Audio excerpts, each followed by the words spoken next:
What's up, everybody? Welcome to the Horror Lives Here podcast. I am Aaron, and today I am joined by Mr. Buddy Campbell right there in the middle, and Matt Spease there on the right, on the very far end of the right of Dark Knight Films. And we're going to talk about Buddy's career because you had a pretty good little career going for yourself over the past few years.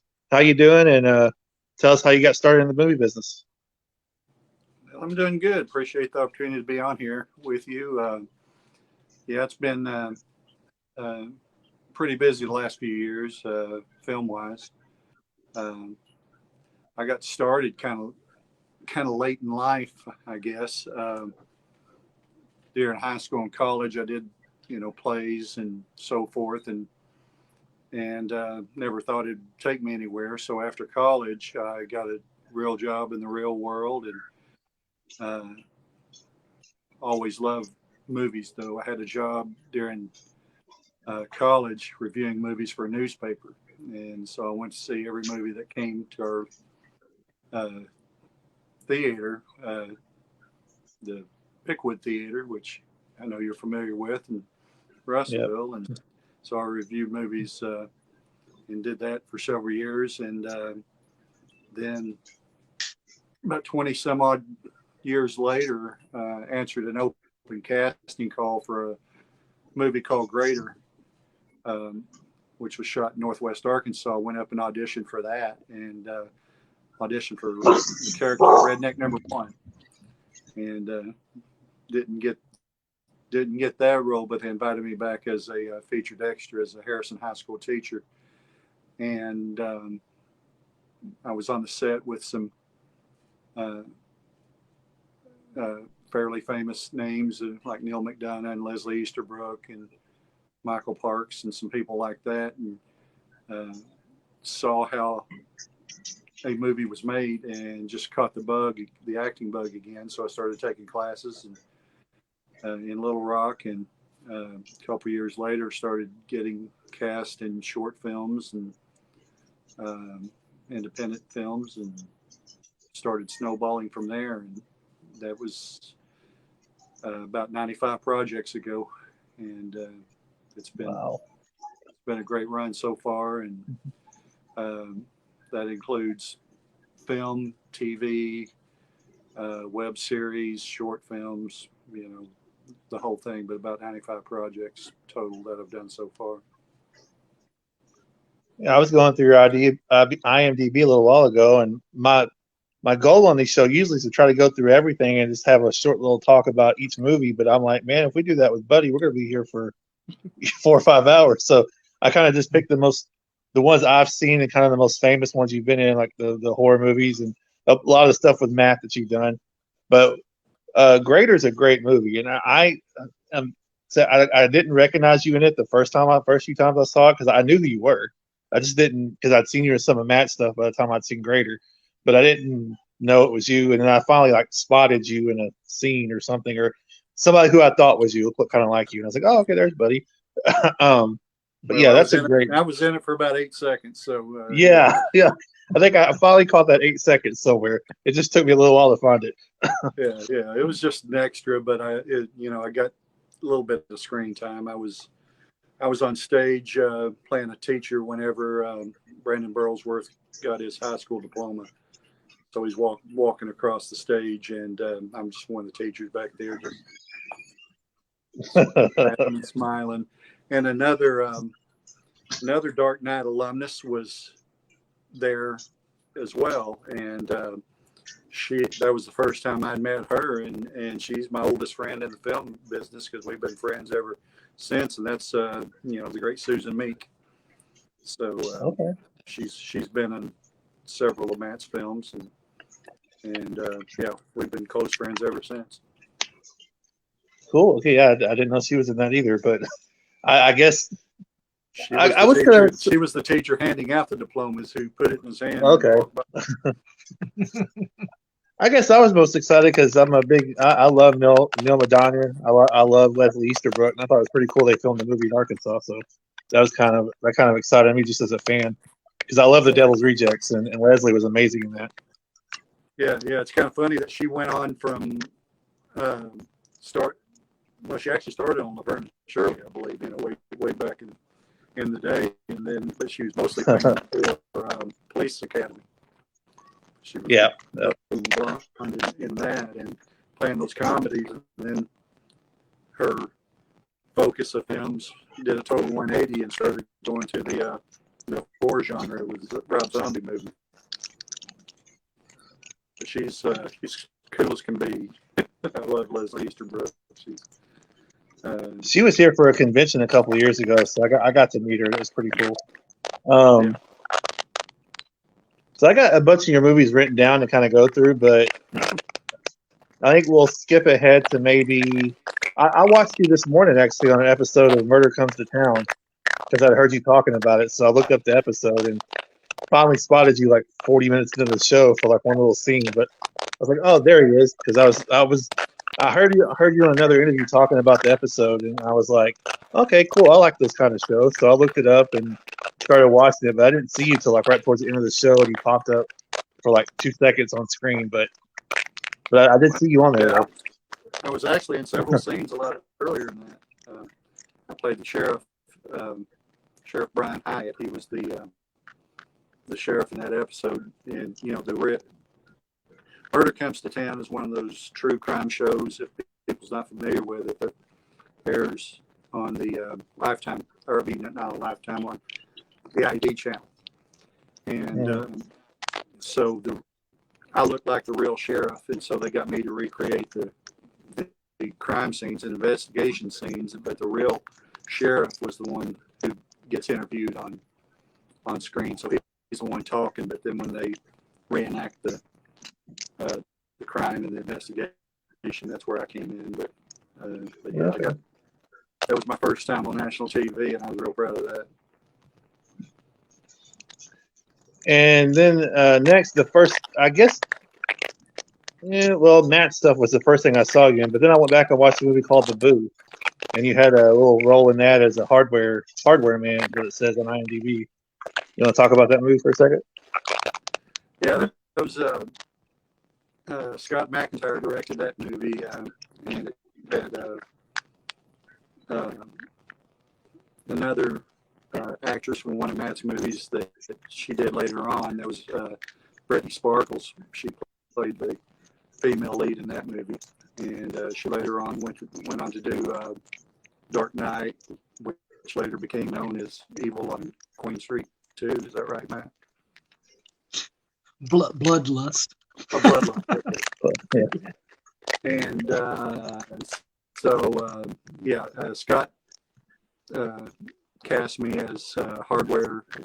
There's 3 guys in the hardware store, and that had Mike Brabender, who has been in a couple of Matt's movies as well. So that was the first time I worked with Mike Brabender, and he's just a terrific actor, just legendary here in Arkansas. And that movie was shot. Some of it was shot in South Carolina and Georgia, but most of it was shot in Arkansas. We shot those scenes in Texarkana, or not Texarkana. We shot that in down in Magnolia, I believe. Is where those scenes were shot. And it's about the legend of the Boo Hag, which is amongst the people, a lot of the people in the South Carolina, Georgia area. It's a mythical creature that's somewhat related to the vampires, except instead of sucking blood, they suck the breath out of you while you're sleeping. And it's the Gullah tradition. The Gullah people in South Carolina and Georgia is what that was based on. Yeah, that was fun. Got to be in that with Mike and Scott McIntyre directed it. Yeah, that was probably my first horror film. Definitely was my first horror film. First but not last. You had a whole bunch of them after that. We're gonna jump. Well, I guess now it's time to to bring Matt on, because this is where you start working with Matt next. So you had a little cameo in a movie, God's Not Dead. You talked earlier, just an extra. And then your next movie was Then the Night Comes, the first movie you did with Matt. How did you guys meet? And what did you think about working with Matt? Well, I'd seen some of his posts on social media and looked like some interesting projects. And so I just messaged him and asked him about being cast in one of his movies. And he actually cast me in Indestructible Afterlife first, even though we ended up shooting that later. And Then the Night Comes was shot first, but I got to meet Matt earlier than that on another one of his projects. A friend of mine named Holly Petty, who has been in several of his films. She wanted me to go with her to shoot with Matt at his house. She had never been in a movie before, and she just wanted some support. And so I went with her and got to meet Matt for the first time there. That was for an episode of Evil Deeds called Forgive Me, Father. Is that? Mm-hmm. Forgive Me, Father. Mm-hmm. Yep. And yeah, Matt and I hit it off. Been good friends ever since. Yeah, apparently Holly was nervous about meeting me for the first time and being around all the other people she was going to be working with. So she surprised me because I got a knock on the door and I was like, "Oh, she must be here already." And I opened the door and there's Buddy. I was like, "Wow, I didn't expect to see you." He goes, "Well, she wanted me to come by for support and everything." I was like, "Okay, come on in." And then we just sat and talked before she got there, you know. Yeah, she was nervous. She'd never been in a movie. She wanted to be an actress, and I actually met her. She was cutting hair in the salon that I go to in Russellville, and I met her there. And she mentioned that she wanted to get into movies and films, so I talked to Matt, and he let her have a role in that. And so she wanted me to take her as support, and she didn't know what to expect from a movie set. And so I went along, and that was the first of many that she's done for him as well. Yeah, that kind of moved her right into Then the Night Comes, playing the lead in there. Yeah, Speaking of In the Night Comes, you play kind of a sleazy, like, that's the movie where you played the psychiatrist, right? Or the evil, the kind of perverted psychiatrist guy, which is crazy because, I've only talked to you since yesterday, but you seem like a really nice guy, but you play these like kind of sleazy characters really, really well. So I don't know what that's supposed to mean, but anyway, you want to talk about that role and just how hard was it to be that kind of a jerk? Because you aren't that way in real life. Just a big lovable teddy bear, but just approached it like any other role. I'm just playing somebody else, and right. Just played with it a little bit. And what ended up on screen was one of the takes that we did. And yeah, I didn't do any research on creepy characters or anything like that. I'm a big John Malkovich fan, so maybe that could cross a little bit. But yeah, that's. I usually don't put that one on my resume that I played a pedophile therapist.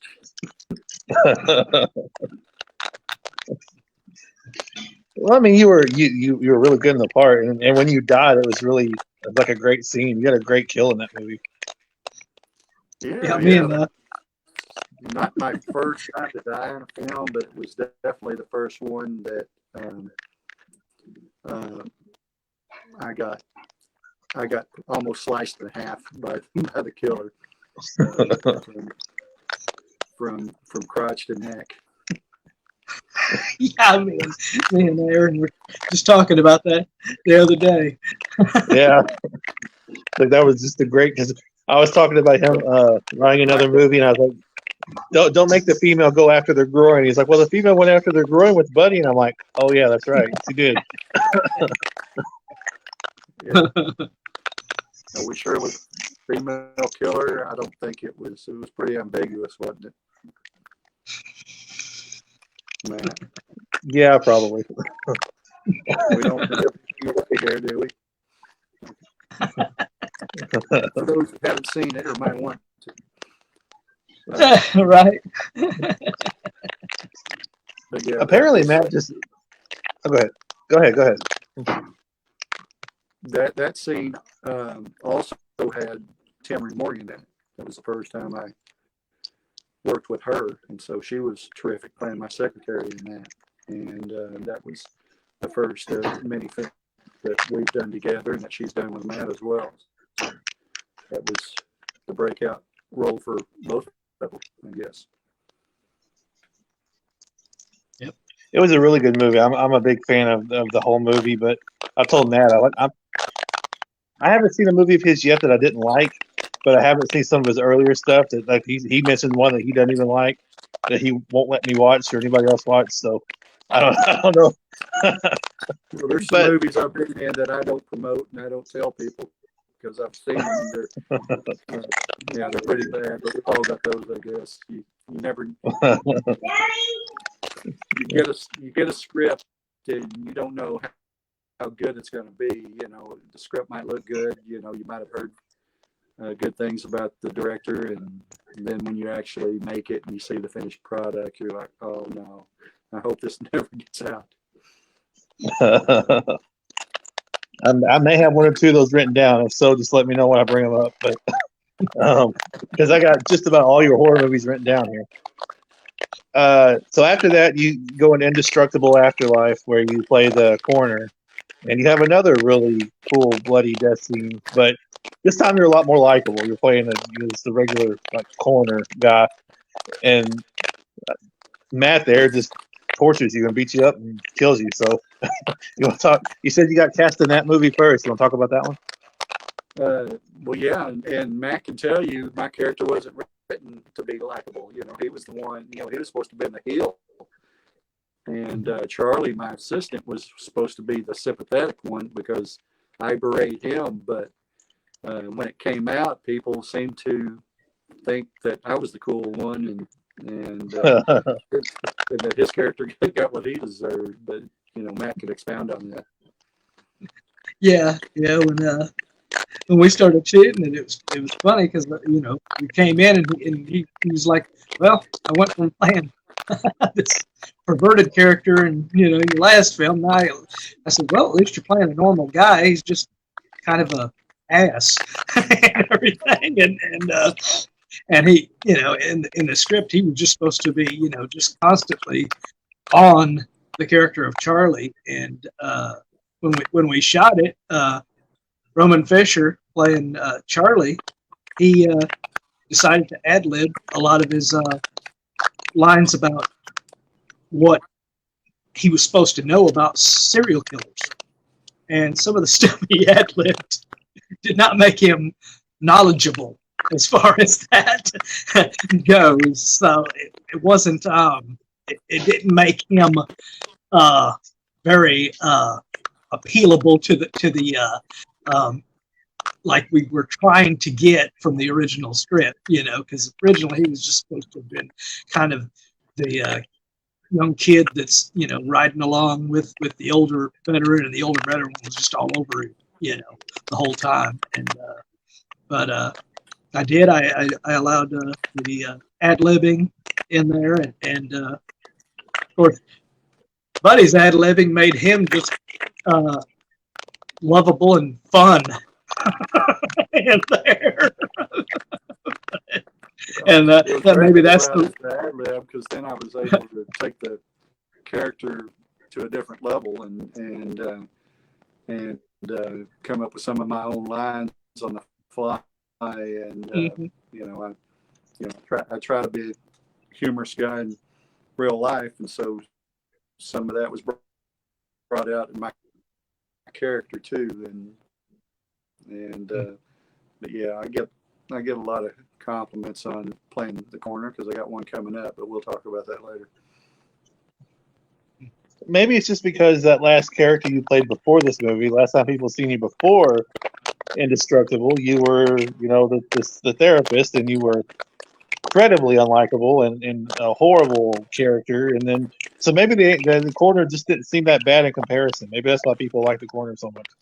I think they just liked the mustache. I was That could be it too. Yeah, it's the facial hair.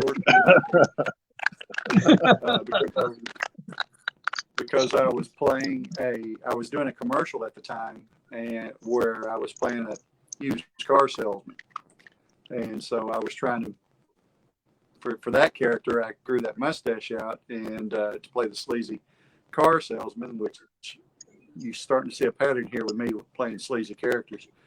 But I had that mustache, so yeah, I get a lot of compliments on the mustache as well. And now, since you were in, I mean, that was the only Indestructible film you appeared on camera, but you were involved in a bunch of them as casting director. What made you want to become a casting director? Well, it's probably one of the most satisfying jobs in the film world. When you give somebody a job, offer them a role. I mean, it's, they, it's like in the real world. You give somebody a job, they, all of a sudden you're their best friend. They're just so thankful, and that you've had a part in helping somebody's dreams come true of being an actor. And so, that's satisfying. But I've worked with so many people,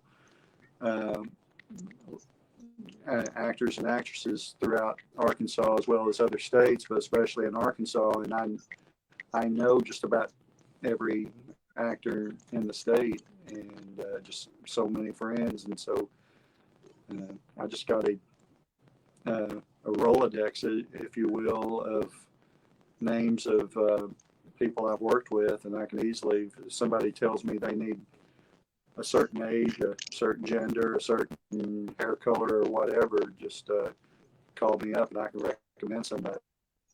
And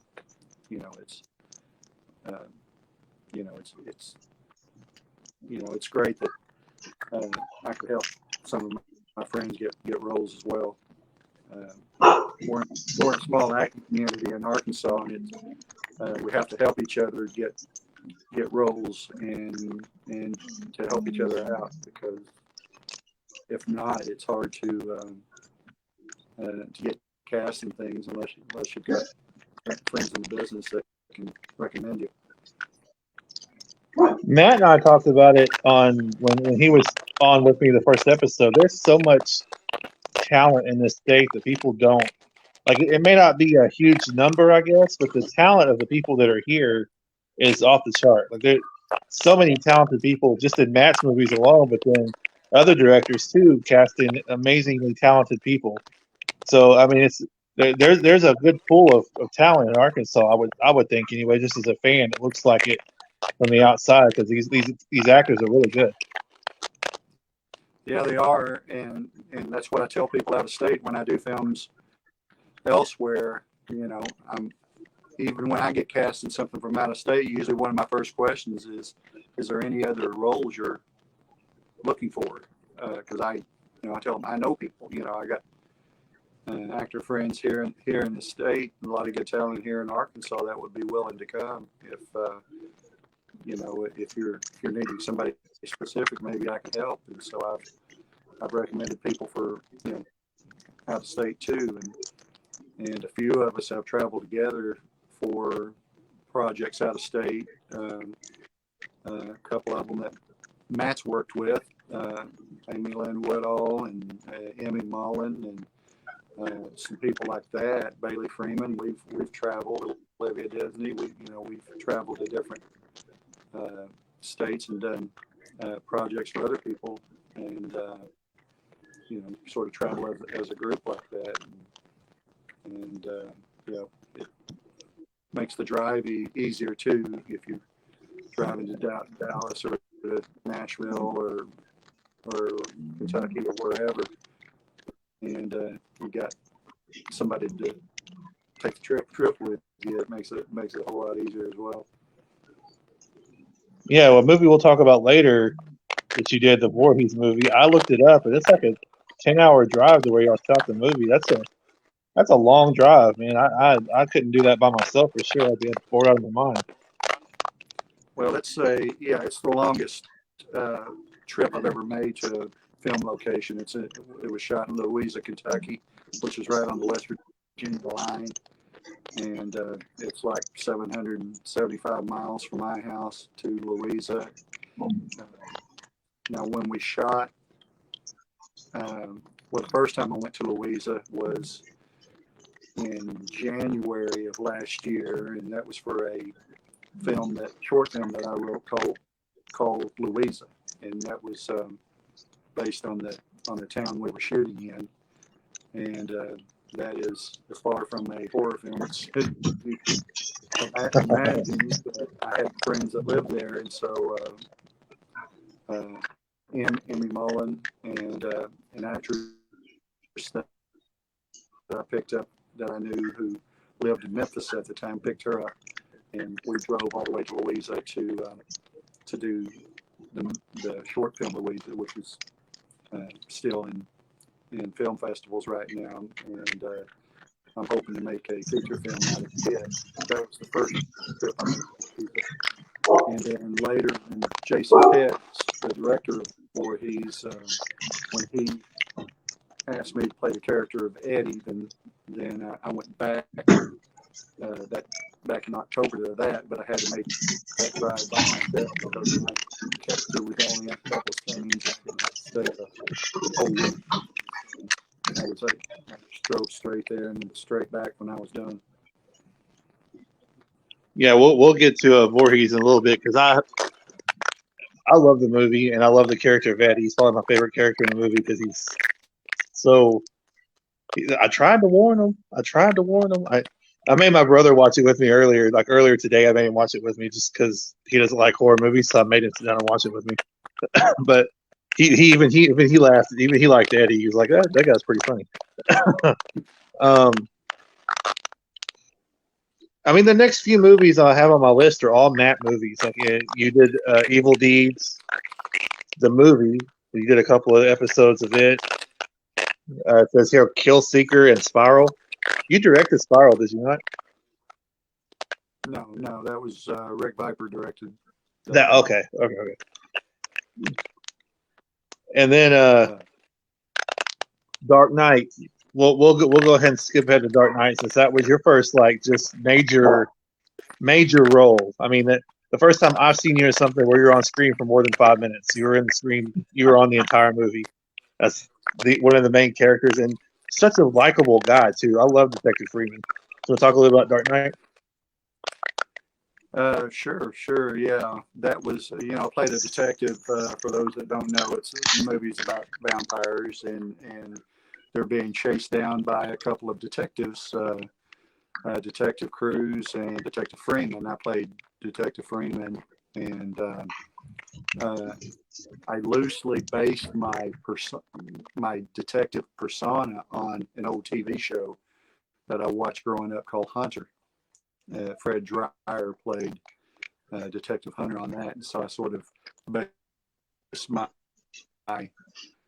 look on him with the sunglasses and the sport coat and so forth. And as a tribute, ironically, as a tribute to that movie, when I was getting dressed a few minutes ago, this is the shirt I wore in Dark Knight. I wore it throughout the filming of that movie, and had a blue plaid sport coat over top of it. But yeah, I really liked that character and had a good time making that. It was great to have such a big role. It's one of the largest roles I've had, and it was a lot of fun. Matt did a great job directing it, and who knows, maybe there might be a sequel in the works. That'd be pretty cool. Hey, Matt, you want to tell the great story that you told me about Buddy, about how he wasn't supposed to be Detective Freeman, and then you said, "All the hell with that," and put him in a major role? Yeah. I originally had Buddy playing one of these homeless people that was supposed to get killed by the Sophie character, which was basically the little henchman woman to Vlad and everything. She was like the Renfield, the Renfield to Vlad in there, and Caitlin Bailey played her in there, and she was great in there playing that role. But yeah, originally he was supposed to have just been, had no lines, supposed to walk up, grab a sandwich that she had left as a trap, and go to pick it up and start to try to eat it, and then she comes up behind him and bashes him in the head with a hammer, and then drains his blood. And I had already worked with Buddy, so I knew how good he was. So I was like, Buddy, this is a waste of your talents. You don't even get a line in here. This is So I was like, let's just give somebody else this role, and I was establishing the detective character, and I didn't even know what I was going to call the detective character. And I eventually came up with the name Detective Freeman. And I told Buddy, I said, I want you to play this detective character. And I started writing him, and I told Buddy, I said, I'm writing him to be the Murtaugh of this, alongside, Damian Cruz's Riggs. But I told him, I'm picturing your Murtaugh to be more like he's played by John Candy. And Buddy was like, I can do that. He says, I love John Candy, so yeah, I can do that. So I was like, cool. So I was writing. Right. But I was as I was writing it, Buddy didn't even know if the character was going to die in the film, because as I was writing it, I didn't know where his character was going to go. And by the time I finished writing it, it turned out he was going to live. So I called Buddy and I told him, well, you get to survive this one. Freeman lives. And he was like, oh, wow, really?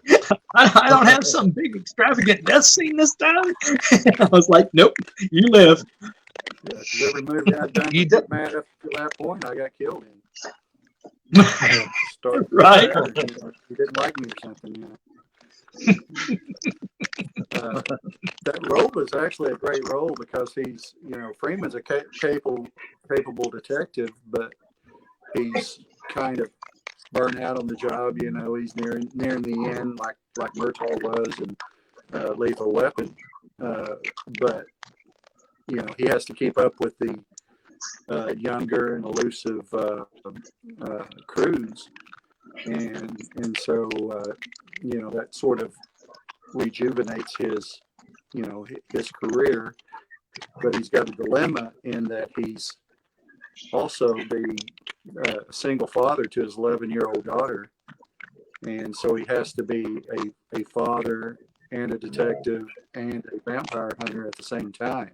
And so he has to balance that out on having enough time for his daughter and yet chasing these blood-sucking vampires and at the same time. And he really he's a lovable guy as you know watching the film, but when the vampires comes and messes with his daughter, that's when he went ballistic. That's when the anger came out of him, and revenge was the only thing that mattered at that point. Just as a being protective father would. So it's a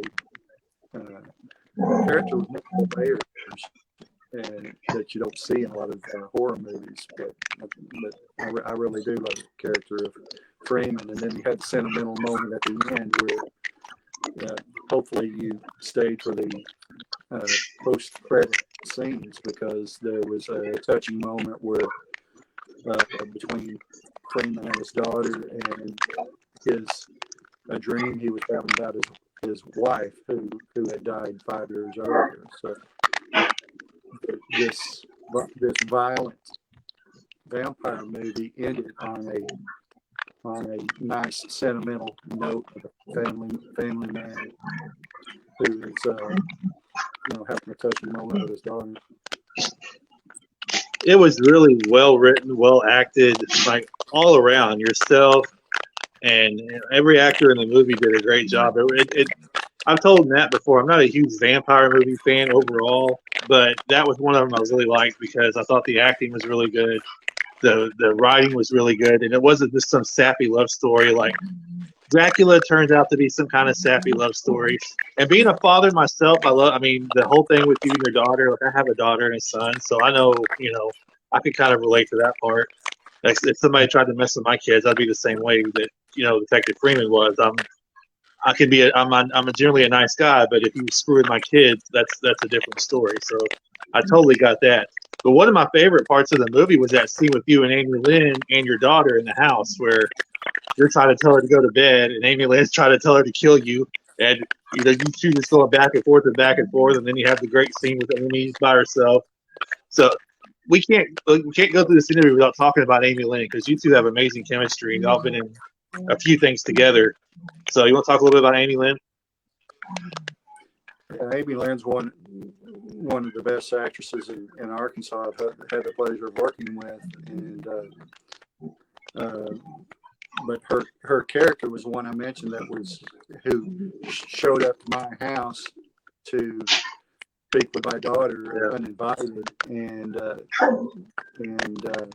she was a vampire herself, and she was there to set a trap for me using water.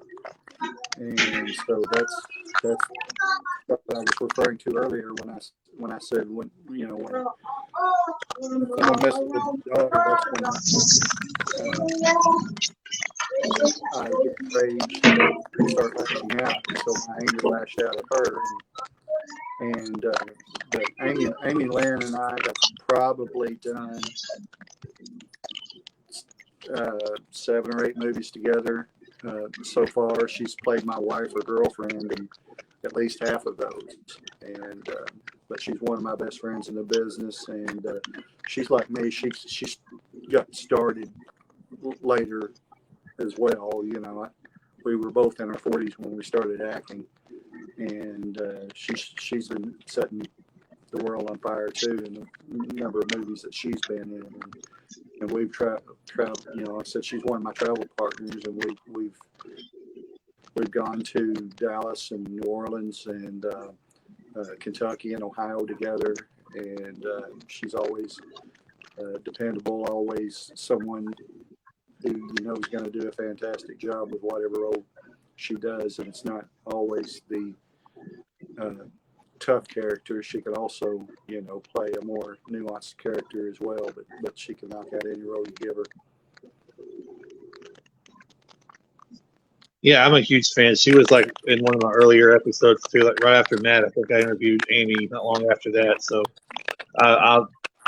she seems like a really cool person. Again, much like yourself, I have not met either one of you in person, but just talking to you guys on the phone or through this or whatever, she seems like a really cool person. So, and a great actress. I liked her in all the stuff she's done so far. We're talking about the Matt movies. We'll just skip ahead to Snowy Night, which of all the movies you and Matt did together, Snowy Night's probably my favorite one, because I told Matt before, I love the claustrophobic feel of 4 people kind of stuck in a house because of the bad weather outside. You can't go anywhere. You can't leave. You're kind of just stuck there. And even though the 4 of you are friends, somebody in that group's a killer. You just don't know who it is. So I love the whodunit aspect of that movie too. You want to talk a little bit about Snowy Night? I know Matt said a lot of that stuff was improvised, and there was no real script for that movie. Yeah, Matt can tell you about how it came to be. Yeah. We I basically just wrote almost like it was almost like just a treatment. It was just detailing what was going to happen, but I didn't put any dialogue in there because I wanted the film to be almost like one of the episodes of Evil Deeds that we did, which was Man in Black, which was all the dialogue in the episode Man in Black was all improvised by all the actors, by myself, by Ryan Abbott, and by Olivia Disney in that film. So I wanted to do that in an actual feature. So me and Buddy were talking about it, and we were like trying to come up with a way of coming up with an idea for that. And I said, what about, and then we had the big we had the big snowstorm that happened. So I was like, man, I want to take advantage of this snow out here. I was like, we got a bunch of snow out here. So I mean, I was like, so I started filming a bunch of the snow stuff before we even started shooting on the film or had a story, and then I came up with the idea of the story, and me and Buddy talked about what we were going to have as far as plot wise, what was going to happen, so we could go over that, and basically all the way up until the ending, and then the rest of the whole ending was basically all improvised too. So there was nothing was written down for the ending because I didn't want any of the actors like Ashley or Shauna to actually, read that part and know what was going to happen at the very end, and everything. Only me and Buddy were the ones that knew what was going to happen by the end of the story. And but all the dialogue, I told everybody that was cast in it, like Shauna and Ashley and Mike Brabender and everybody, and I told them this is going to be all ad lib. There's no real dialogue. We're just going to be coming up with our own dialogue on the fly as we're shooting it.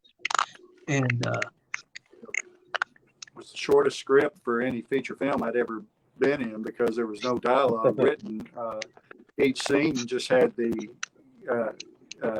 scene description, the paragraph there at the beginning of each scene that each movie has, but the actual dialogue was going to be totally improvised by the actors. So we needed to get actors in that who could be good on thinking on the fly and reacting to whatever the other actor was saying and be able to follow it and take it to wherever it leads, because we had no idea where the dialogue was going to take us. And so we needed good actors to do that.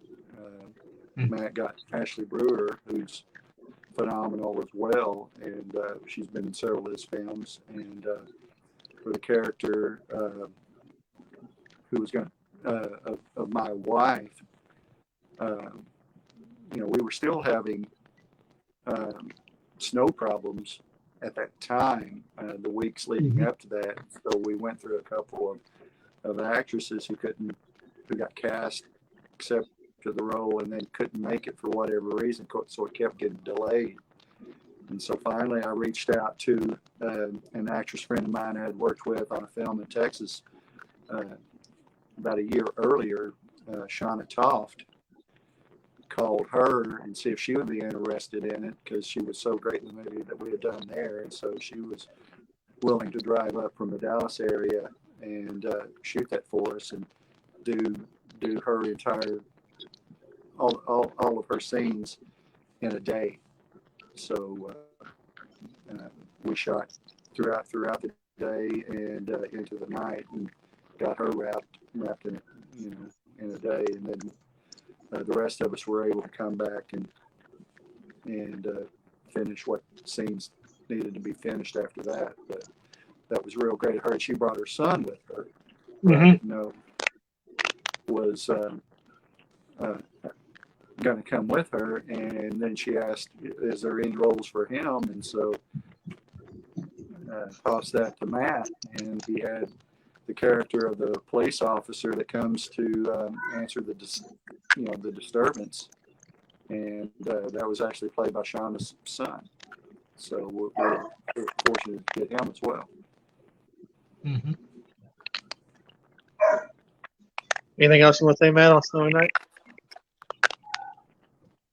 Well, every one of the actors, when they because when I told Ashley about it, Ashley didn't know what to think of that, having to show up on set and not reading any lines through the script. She was like, she's going to have to come up with it all herself. So she was kind of nervous and doing that. And I don't know if Buddy was nervous about any of it because he'd been doing so much at that point. He was probably just like, I can handle this. I got this, But, I think when Shauna came, I think she told us that she had done something like that before. So I'm sure she was more comfortable with it too.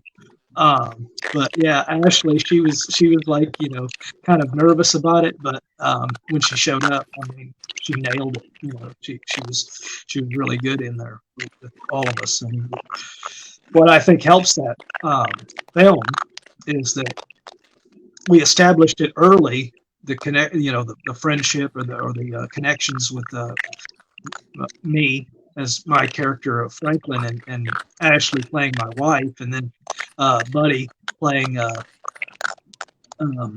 husband to Shauna Toft's character, which was my character's sister. So I mean, we established that right off the bat, in there, even though it's all ad lib. We established the connection between these family members and everything and friends. And then you get the additional characters like the neighbor showing up, which is Mike Brabender and everything in there, and then when we call the police, we get Bailey Freeman in there as the woman that answers the phone and everything, and she nailed her part as well, and most of hers was all ad lib as well, what she came up with and everything. So. And we even got a little cameo by Rick Viper in there. Even though it was just a voice. As well as yeah, there's a lot. Think about this. Oh, go ahead. Yeah, Susan Meek had a cool cameo there at the end too, where she showed Yeah. wife who he's been missing for a while, and she came over to check on him, which was a mistake on her part. Yeah. Fare too well either, but yeah, Susan played Mike's wife in that one. Mm-hmm. And she's always dependable about you can count on her for to give a solid performance in everything she does as well. Mm-hmm. What was it like? So around the middle part of the movie, maybe more towards the end, they start to think your character is the one that's the killer, Buddy. So they tie you up in a chair, and they leave you tied in like a room in a chair for a while. How long was you tied to that chair? Was it difficult to do that? I mean, some people might lose their minds being tied up like that. Does that bother you any? No, because I wasn't really tied up, but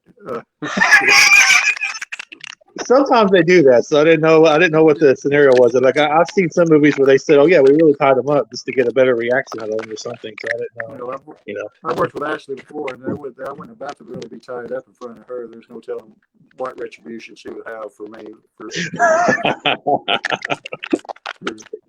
things. But yeah, no, there wasn't any type of claustrophobia or nothing like that, or anything like that. But I did have to have my hands behind my back, and for a while there, and which is kind of weird that you can't scratch your nose or wipe your face with your hand or anything when you're in that position. So that was kind of uncomfortable but just playing dead, when your head just slumped over, and then that's where you can have some. That's where you can have some fun, buddy. You like you did, whenever you tell like Ashley or Shauna, hey, my nose itches. Can you scratch it? another reference to Lethal Weapon there, when Riggs is in the straitjacket, That's might scratch my nose, and she takes that dollar bill or robot ever and starts scratching. Now you could tell that Matt and I get inspirations from certain movies, you know. And so one of his big inspirations is the Lethal Weapon series, and so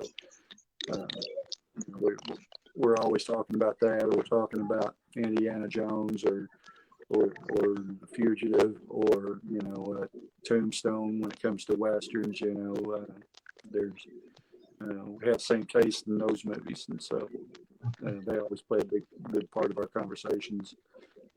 Comedies, Smokey and the Bandit, and movies like that. Yeah. We're always quoting them, which is a fan film I would like to do is a Smokey and the Bandit movie. I'd love to play Sheriff Justice. No way! I'll barbecue your ass in the last. From my loins.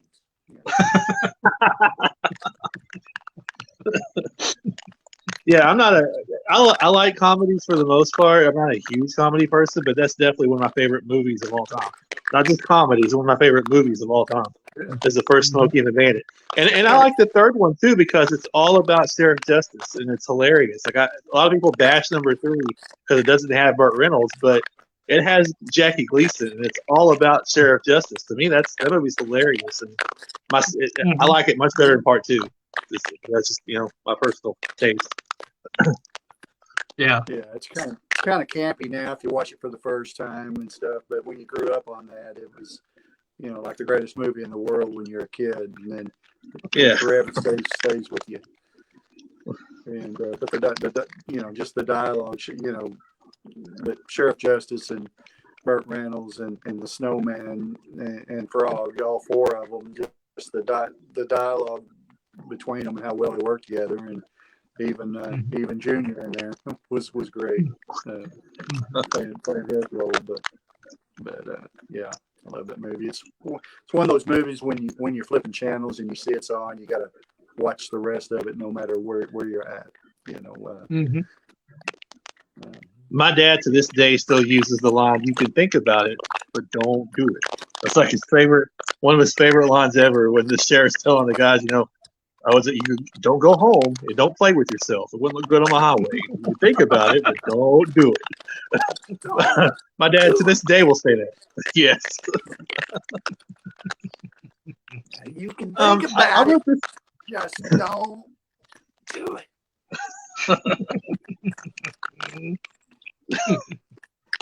I gotta go watch that when we get done here. Those actors who played those punks on the side of the road, they got to live with that movie forever. That they got.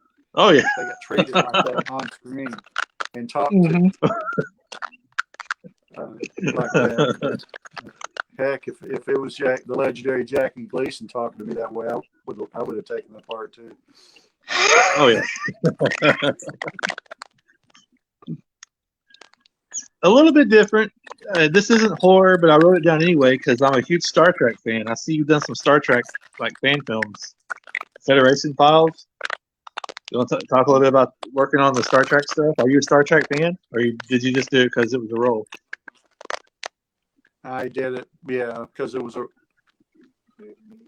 I grew up on Star Trek as a kid, the original series, and as most every kid my age did, growing up in the 70s, and but sci-fi in general, it's not my strongest genre.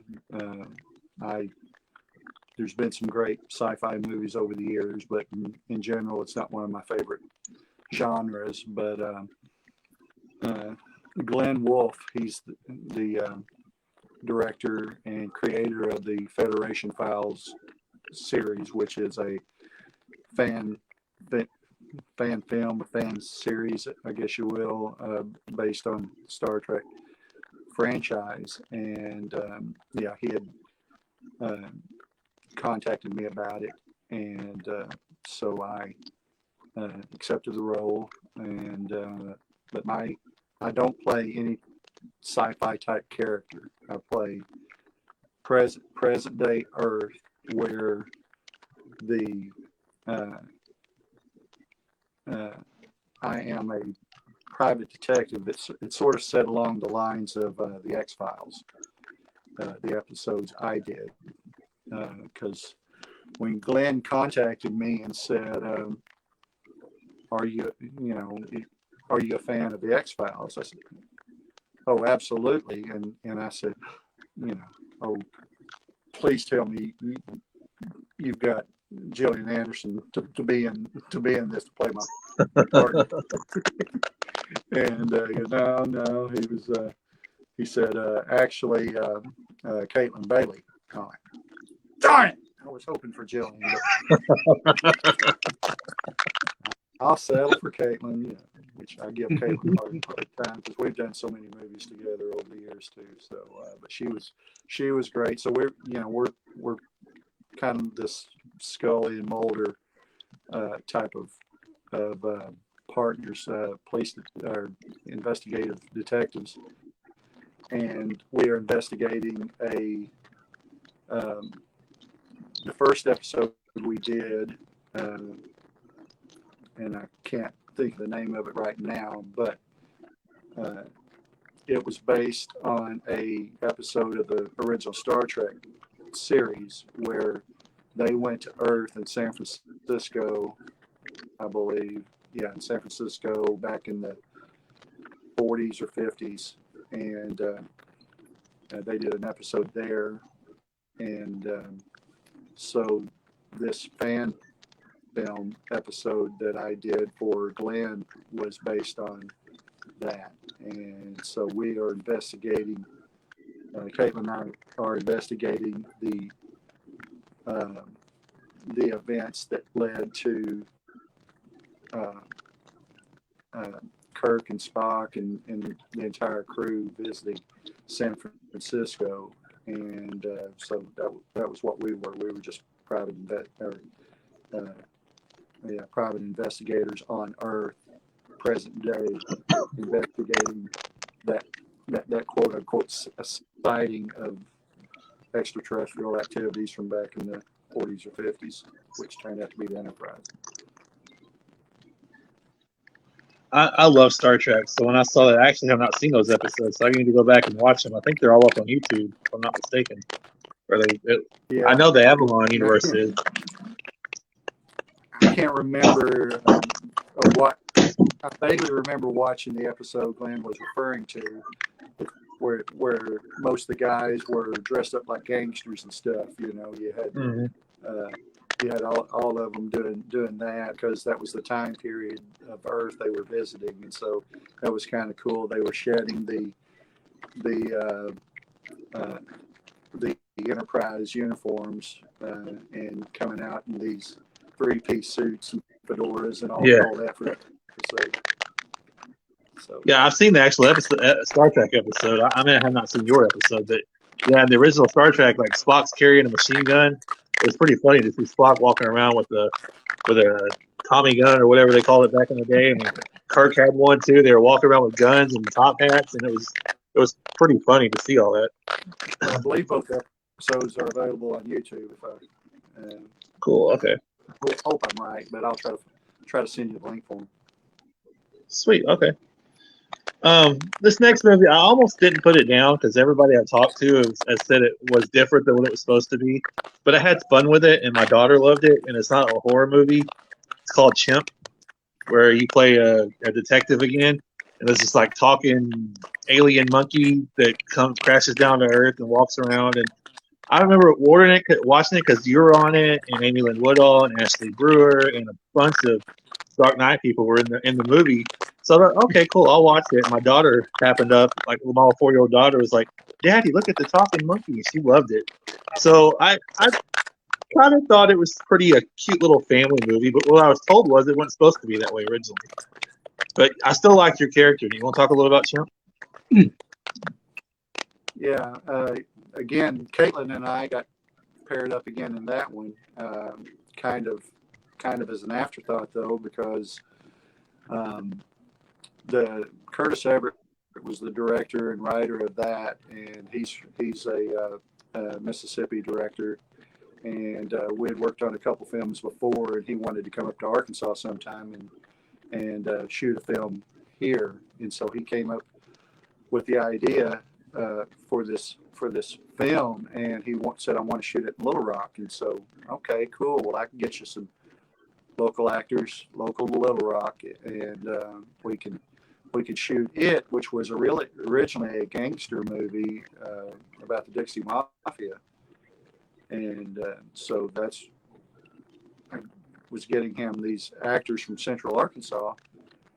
And the only two outside of Central Arkansas were Amy Lynn, she's from the Fort Smith area, and Tamry Morgan, who's up around Fayetteville. And Curtis had really wanted to work with Tamry. He had seen her before and definitely wanted her in that. So they started talking after we had planned to shoot at Little Rock, and then after talking to her, he said, well, we're going to film it at Tamry's house. She's got a huge property up around Fayetteville. And I'm finding this out just a week or so out from filming. I'm like, oh, goodness, I got everybody from Little Rock, and now they've got to make this 4-hour drive up to the Fayetteville area. And then he said, oh, yeah, the plot has changed. So now we're going to do like a reverse Planet of the Apes where this spaceship crashes and you got a talking monkey. And what? So that was a shock. And so we had to totally change our plans on that to shoot. Instead of shooting a gangster movie in Little Rock, we ended up shooting a sci-fi kids movie pretty much up in the Fayetteville area. And Samantha Shaw, who was in several of Matt's projects as well, she was supposed to be my partner in that, because it was up in Fayetteville, she couldn't make it. And so Caitlin lives up there, and I would have got her to begin with, but she didn't want her to have to drive all the way to Little Rock. But since that's been shot up there, I called her, and she got the script the night before, and so she had to learn all her lines, in just a few hours, basically. But she did a fantastic job in that. And yeah, it was definitely a movie. I've never done anything like that. Never had to deal with talking monkeys before, but from the reactions, people tell me, kids love it, so. Yeah.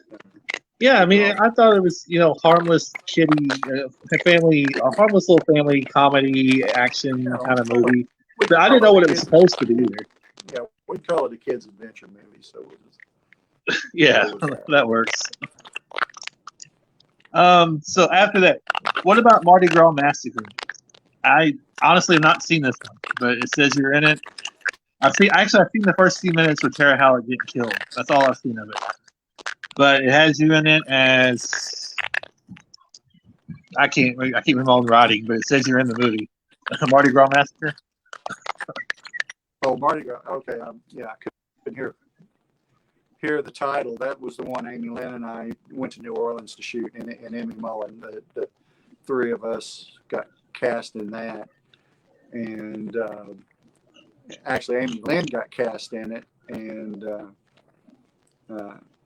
I didn't even audition for it, and but she got cast in it, and she couldn't get away to New Orleans because her and her husband only have one vehicle, and of course he wasn't going to let her drive all the way to New Orleans and leave him without a way to work, and right. She really wanted to do it, and so she called me up and said, you need to call this director and see if you can get in this so we can do scenes together, so you can drive us to New Orleans.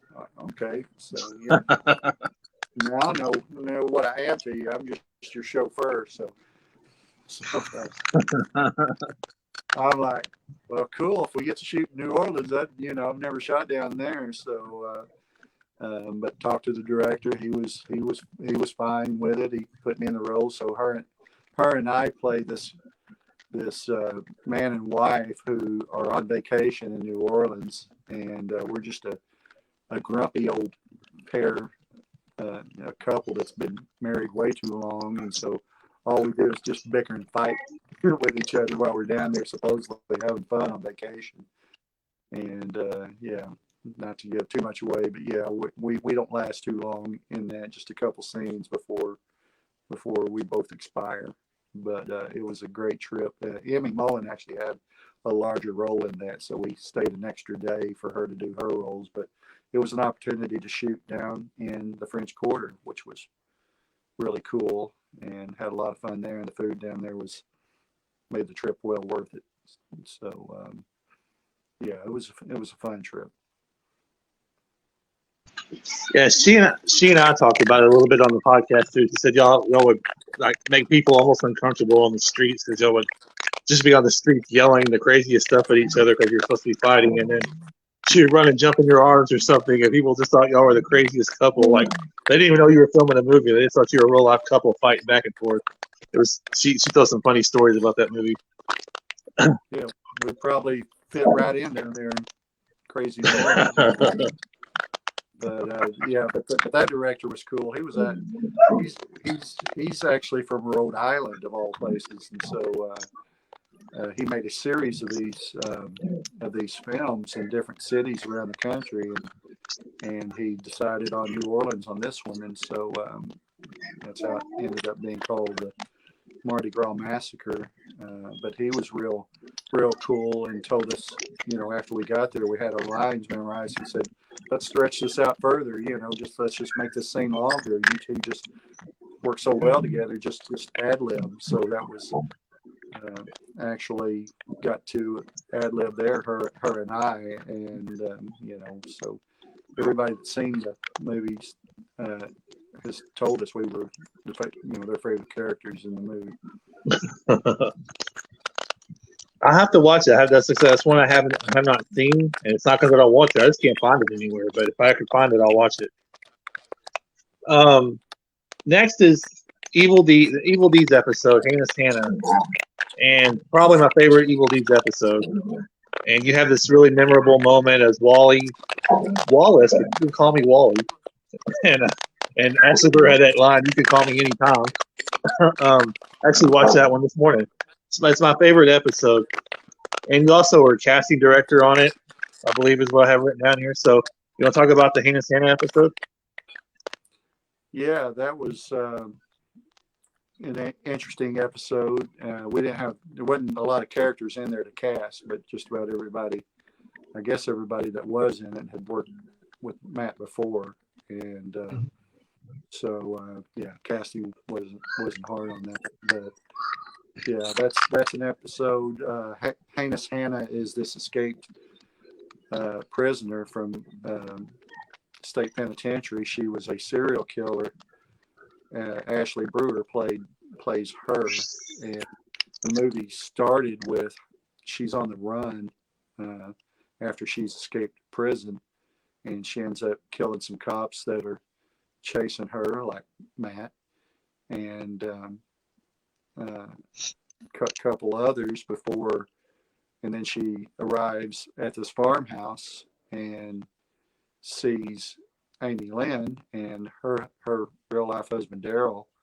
They're both in it, and so she has her moments with those two. We'll just leave it at that for those who haven't seen it. But yeah, she's hitchhiking when my character of Wally Bradshaw picks her up, and we have an interesting drive together and interesting encounter together. We'll just leave it at that. And again, for those who haven't seen it, but yeah, she plays a vicious character. Everybody that knows Ashley knows what a sweet and lovable person she is, and here she is trying to play this serial killer, which she pulls it off quite well. Very very convincing.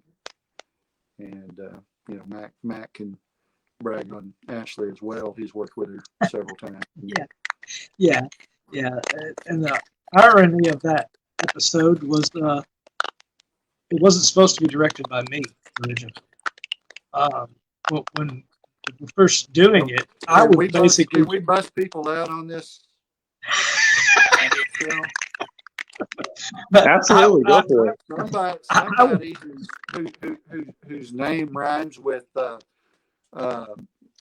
Brick Striker was supposed to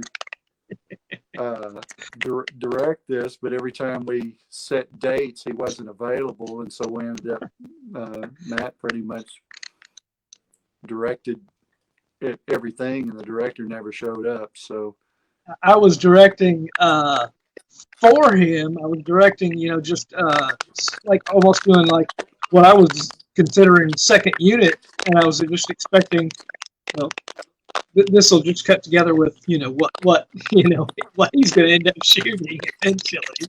And then I was notified. Then no, I'm not going to be able to do it. So then I was like, all right, so this is my project now. So. Well, in fairness to him, he got a new job, which his hours changed, and so that was the reason why he wasn't available. It's not because he's not dependable. Yeah, he's great actor, great director, but just love needling him sometimes. That's why I say bust him out. But yeah, it was because he got a new job and his hours changed. His wife was able to do that. Yeah, he told me he wasn't going to be able to do it and everything. So once it was me, I was going to be fully directing it. I kind of because when I read the script as a filmmaker, I wouldn't have done certain things that were in that script the way they were. So when it came time that I was going to actually take over and be directing it, I kind of went in and changed a few things near the end of the story, because I was like, well, if Rick was wanting to do this based on the script, that's fine. And when he's directing it, but if I am fully directing this thing, I want to change this, So I went in and I changed the ending. The red marker, and he was just crossing out lines and turned out better than the way it was written. It was all good, but yeah, it was hard to recognize it from the original script. But pretty much the beginning, pretty much the beginning of it, where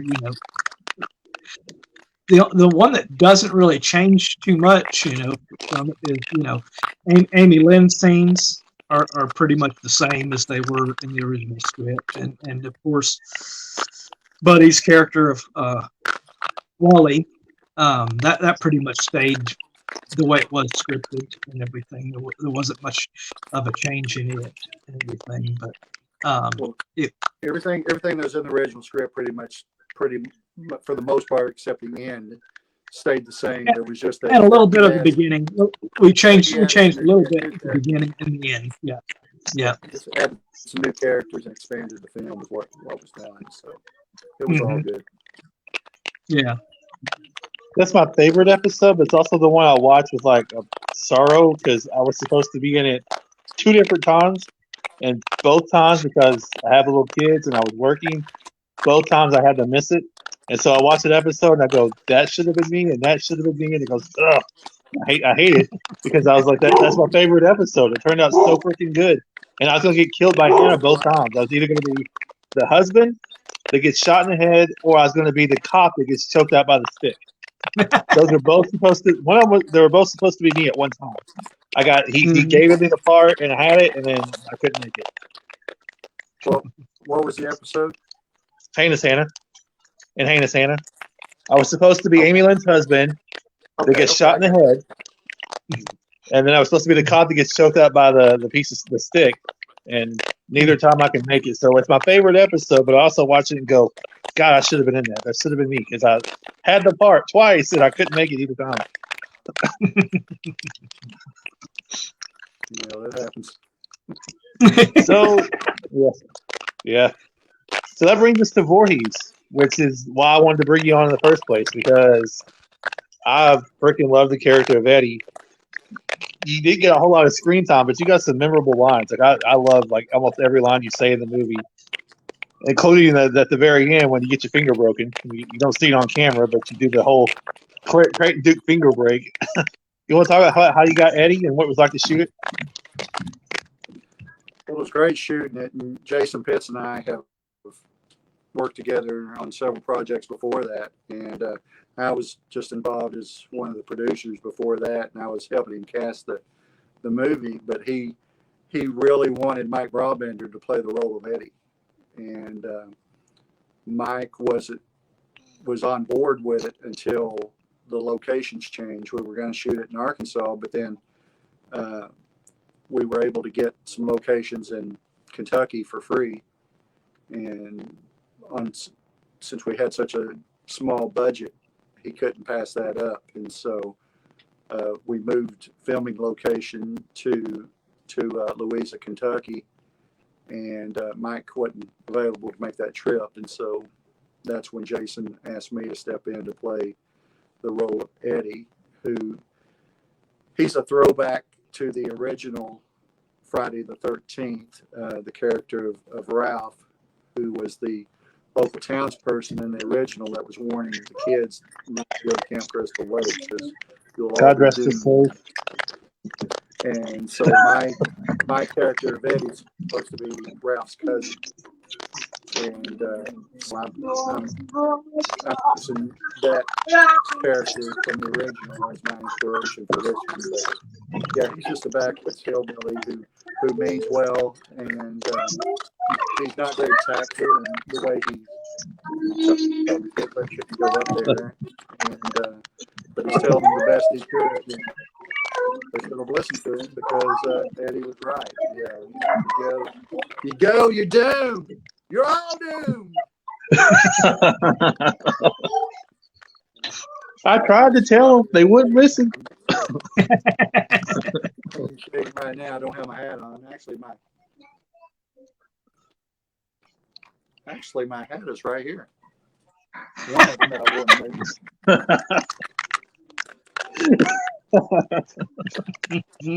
No, I didn't wear it. I wore the brown one.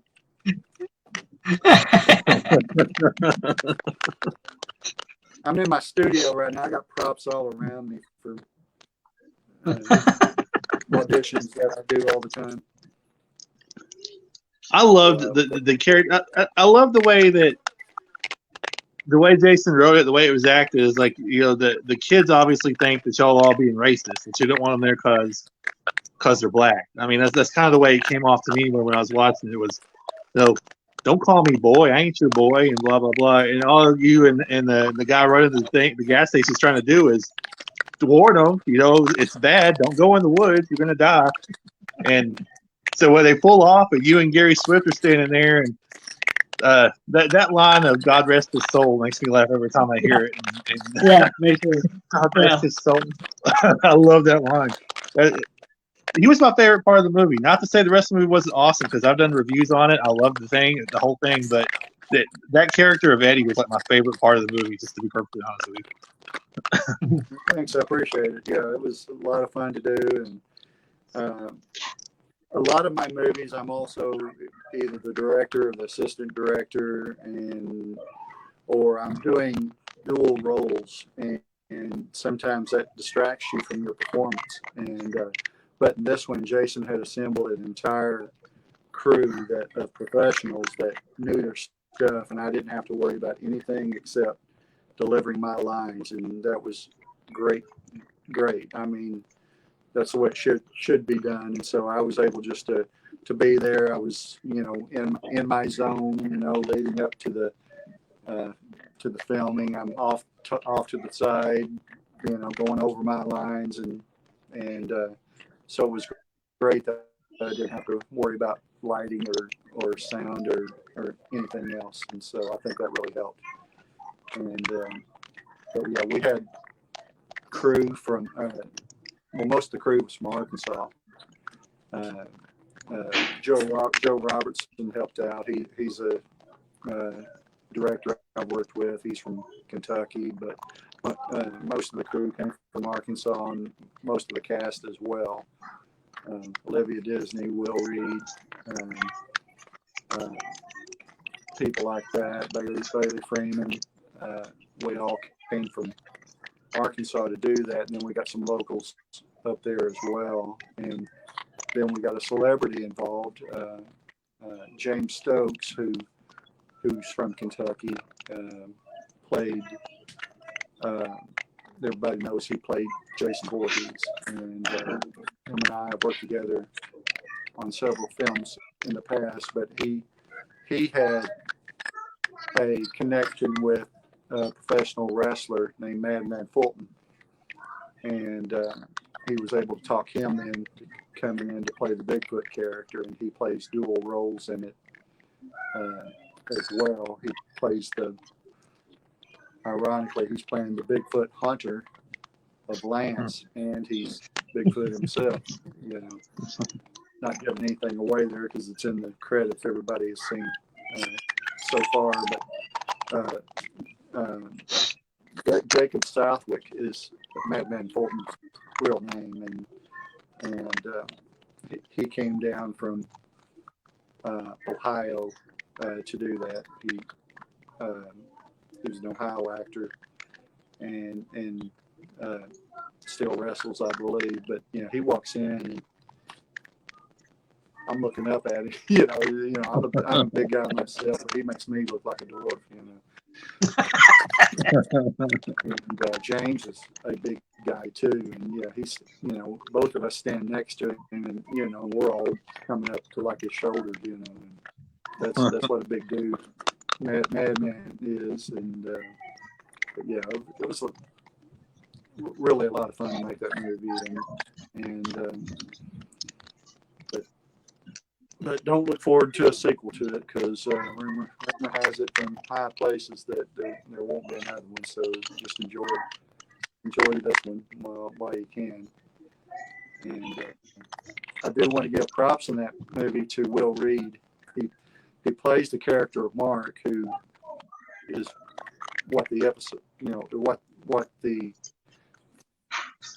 plot of the movie is about. He plays the young. He's supposedly the kid from Friday the 13th. Is it Jason Goes to Hell, Matt? Part 6. Part 6. Yeah. Who's a kid in that episode, but he supposedly is playing that character as a grown man, and he's still haunted by his experience with Jason as a kid. But Will Reed, he played the character so well, but then when the film was finished and it's being edited by Jason Mansfield, who was one of the producers, and Jason was doing the editing on that when he had a stroke in real life. Jason Mansfield did. He still recovered from it. So Jason Pitts asked Will Reed to finish the editing on it, and he was able to finish it and make it look phenomenal. And for those who don't know Will Reed, he is a young man from Conway, Arkansas, who has been going to film school down at UCA, and so he's was able to take what he had learned with film editing in college and was able to just do an incredible job with it. He wrote and directed a fan film that was real popular this past year called Batman Under the Red Hood. And he cast me in that as the mayor, like the mayor of Gotham in that. And so that was the first time I worked with him. But he's like this 21, 22-year-old kid that did the editing for Voorhees, and I just have to give him high praise whenever I can, because most people wouldn't get that someone that young actually did the editing for Voorhees. Yeah, he did. He was. You got to be giving praise. You got to be giving praise too, buddy, for casting him, because he looks like an older version of that actual kid that was playing in Friday the 13th Part 6 in there. I mean, because if you watch that actual scene from there where the kid was, which was the famous scene where the two kids, are like, what do you think? I think we're dead meat. Yeah, well, I was. Yeah, So I was the one. what did you want to be when you grew up? So, but you casting him, he looks a lot like an older version of what that kid would have looked like growing up. So you did. I was helping Jason with the casting on it, and so there was some of the characters that I was able to get on and I told Will that he fit this role and he needed to audition with Jason and won the role, and it wasn't for him. Who knows? The film probably still wouldn't be finished right now. But, right. Will did a masterful job, and I'd love to work with him again in the future. He's that good. Going back to Madman Fulton, I just gotta plug my own show here for a second. Amy Lynn Woodall did me an amazing favor. She got Madman Fulton to agree to come on this show when he gets a chance. Right now he's filming another movie, but when she contacted him about this show and was like, I know somebody that does a podcast, would you be willing to do an interview for it? And he said yes. So at some point in the future, in the next month or so, Madman Fulton will be on. I'm freaking pumped about that because I'm a major wrestling fan. So I knew who he was before the movie because I watched him in Impact Wrestling. And so, and then I saw him in the movie. I'm like, oh, he was great. He was great. I think he was even better as Lance than he was as Bigfoot, to be honest with you. Yep. Who did you say was setting that up? Amy Lynn Woodall. Oh, Amy Lynn. Okay. Yeah. So. Yeah. She was there. She was the script supervisor, and she did a lot of stuff behind the scenes. But she was there. I think they spent like 10 days in Kentucky filming this just nonstop. And she was there for the whole thing. I was only there for about 2 days, and I had to get back. But Amy Lynn and Bailey Freeman, they don't give enough credit for the work they did on that movie. But they were both there the whole time. Bailey Freeman, she was the assistant director on that, and did a phenomenal job on her work as well. And Olivia Disney, she played Mark's girlfriend Chrissy in that, and she knocked it out of the park as she always does. And she's got some big movies coming up, and she'll be a big name in Hollywood before too long. I think so too. Yeah. You want to say something, Matt? No. except that poor Olivia had to play such a dumb character. But that shows how good of an actress she was. Like, she made that character likable. That character could have so easily been unlikable. She's the reason 2 big bad things happen in that whole film. So much. I'm going to take you into the lion's den here, and make you face your biggest fears. Why did you do that? Right. And then later on, the Bigfoot. She's so wanting to help the Bigfoot. Yes. Yeah, she's trying to get him back home and do what he wants, and then all of a sudden she chose Bigfoot over him. Oh, we got to take you back to the cabin. What are you doing, woman? Mm-hmm. Yeah. But yeah, she was one of those well-intentioned characters but all of her intentions went wrong. Right. So you want to talk about what you got coming up? Because you got a laundry list of stuff coming up, but I don't know what is coming and what isn't coming. So I'll just let you tell the people what they can expect to see you in next. Are you writing, directing anything or anything like that?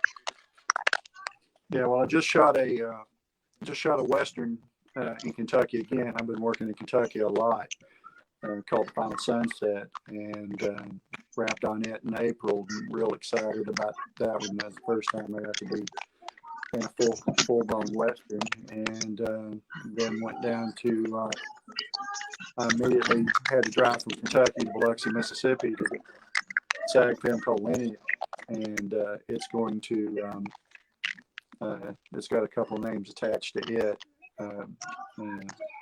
Can't tell too much about it right now, but it's it had one of the leads in it was one of the Law and Order actors who was a regular on that show, and so that'll be coming out. And actually tomorrow night on the Lifetime channel, I got an episode. I was in an episode of a new series called hashtag Text Me When You Get Home, and shot it in Dallas back in February, but it's a true crime show like Murder Comes to Town, except it's called Text Me When You Get Home, and every episode is about the disappearance of a young girl or young woman.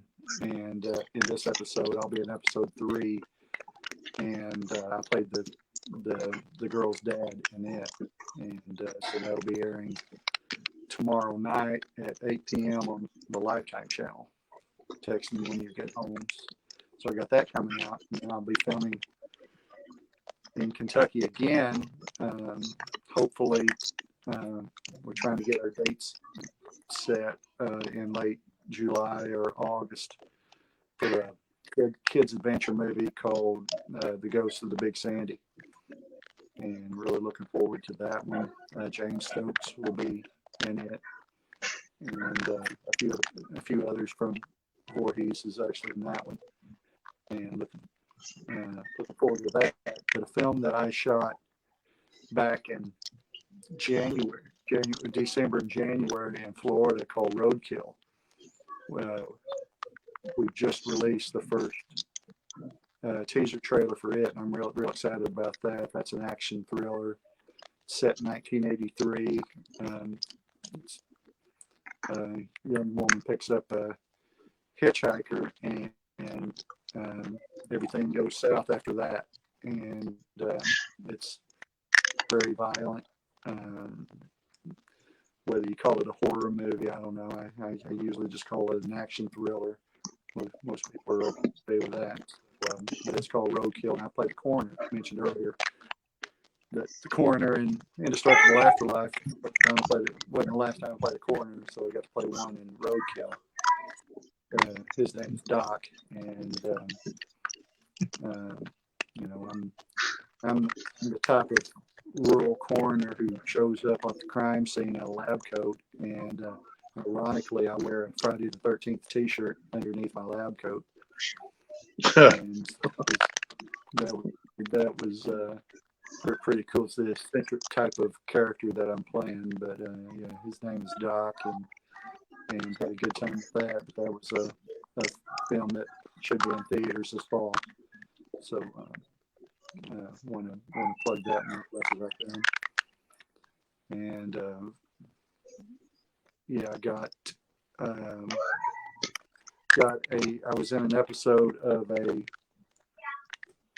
a mafia miniseries called The Pure and the Damned. Shot it in Louisville, Kentucky last fall, and that one's coming along nicely, and that first season of it will be available sometime this year, but I'm one of the episodes of it, and real excited about that one too. And just got back from Tennessee, where I shot some scenes for a comedy, one of the few comedies that I've done, called Kane Walker and Streaker, and that one is I play an old man in a retirement home and put some gray in my hair and in my beard that I had, and me and 2 old ladies hotwire a car and go joyriding. So I think we're escaping prison there because we've been in this retirement home. But yeah, that was can't talk about the plans for distribution on that one, but they're high, and so we're hoping that it's going to work out. And the same director did a movie last year called A Soldier's Secret, and I got to play it's based on the true events of her son coming back from Iraq and with PTSD, and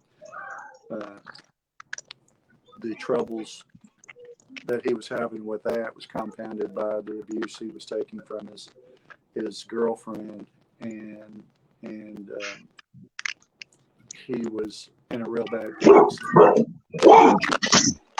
Linda Lee wrote the script based on what happened to her son in real life, and it's called A Soldier's Secret. And Tennessee 2 weeks ago launched the screen for it. It's going to have a theatrical release sometime this fall too, but that's another one before called Soldier's Secret. And a lot of other stuff that's in the development stage. Too many to go into, but those are the ones I can talk about so far. Man, you are a busy man. You got stuff coming out everywhere. Yeah, it's fun. Man, that's awesome though, because you're very talented. So congratulations. You're doing awesome right now.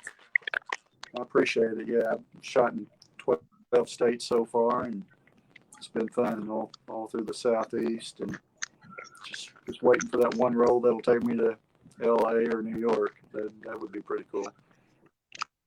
Maybe this comedy will do it. Who knows? Maybe so. Yeah. So.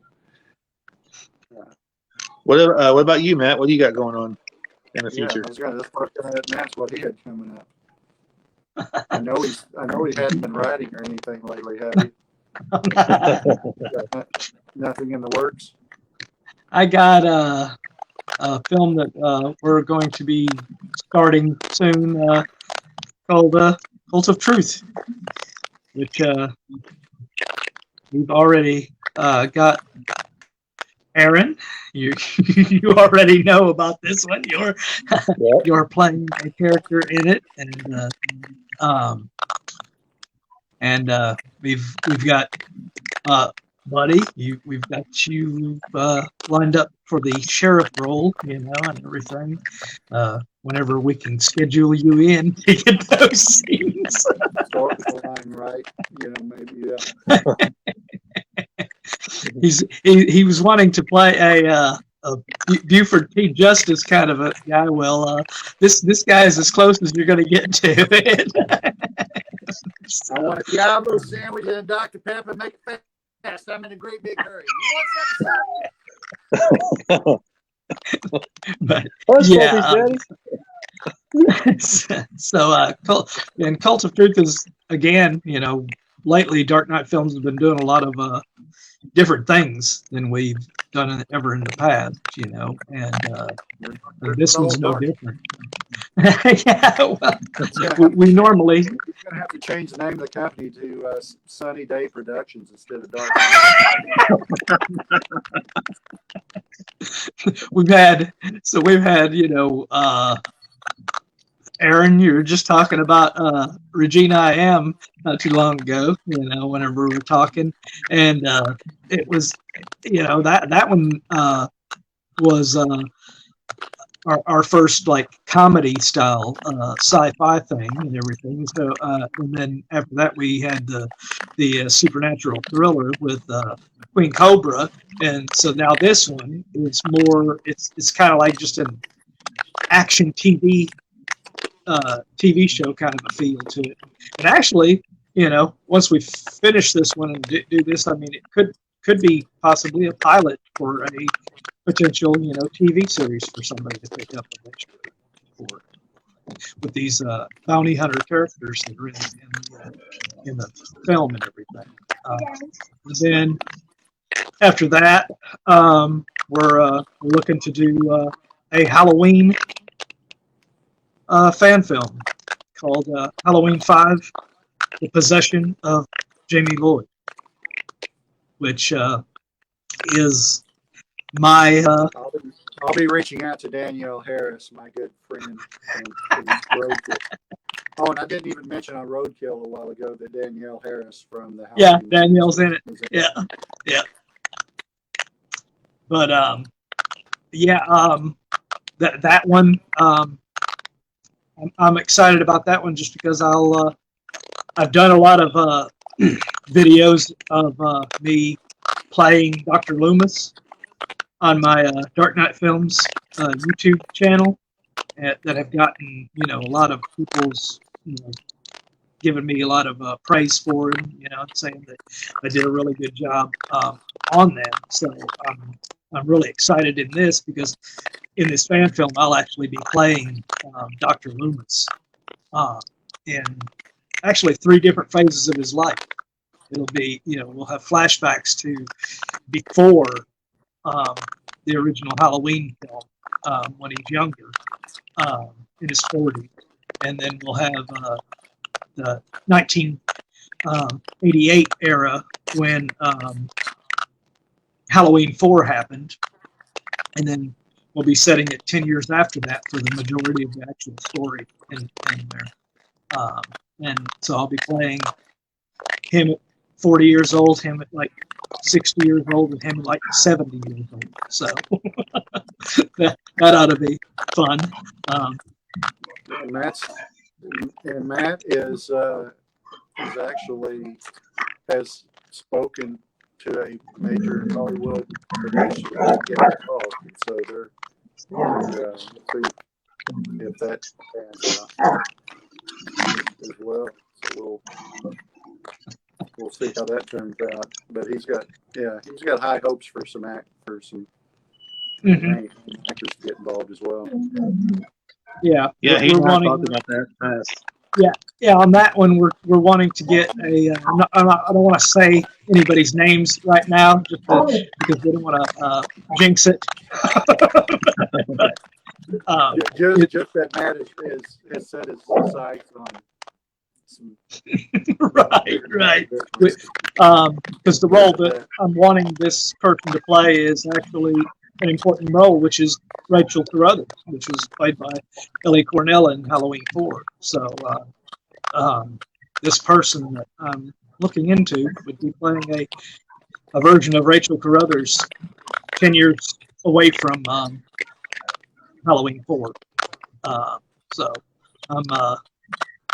we're going to be doing some crowdfunding for that at some point and everything. So hopefully we can get enough people, you know, interested in backing it and supporting it to help us get this person that we're looking at in there. Matt, is there a sequel planned for Evil on Queen Street, Bloodlust, or Then the Night Comes? Or There's actually several sequels to that. We actually have there's a script already done for Evil on Queen Street, Bloodbath, which would see the return of the demon from the original Evil on Queen Street. Oh, So he will be returning, and he will be killing some more people. So that's pretty cool. Yeah, I didn't know that. mm-hmm. Yep. So leave it to Buddy. Well, let's just He just say wants that to bring Matt is Freeman back. We've actually got because Then the Night Comes, ends in sort of a cliffhanger, as you already know, Aaron.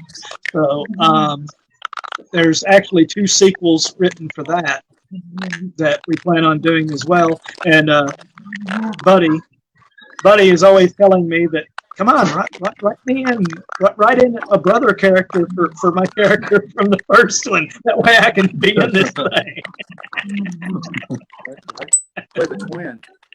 The twin. But yeah, that's about it. As far as that goes. I want to thank both of you guys for coming on. This has been a lot of fun. I mean, gosh, we talked for nearly 2 hours about your career. Could probably talk for another 3 or 4 because you've had so many things you've done. But I get to work with you in Cult of Truth, so I can't wait to meet you then.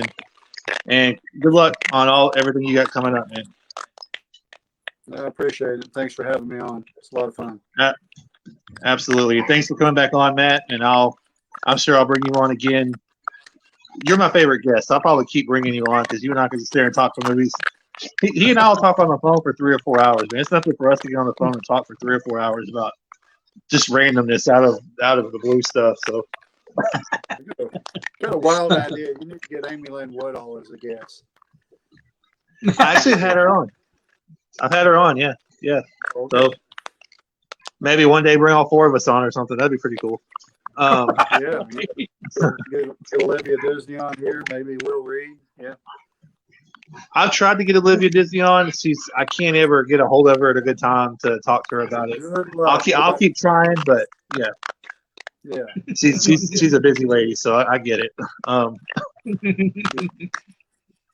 But Yeah, we give her a thanks, hard guys, for coming on. It takes her to return messages. Yeah. Again, thank you guys for coming on. Thanks everybody for watching.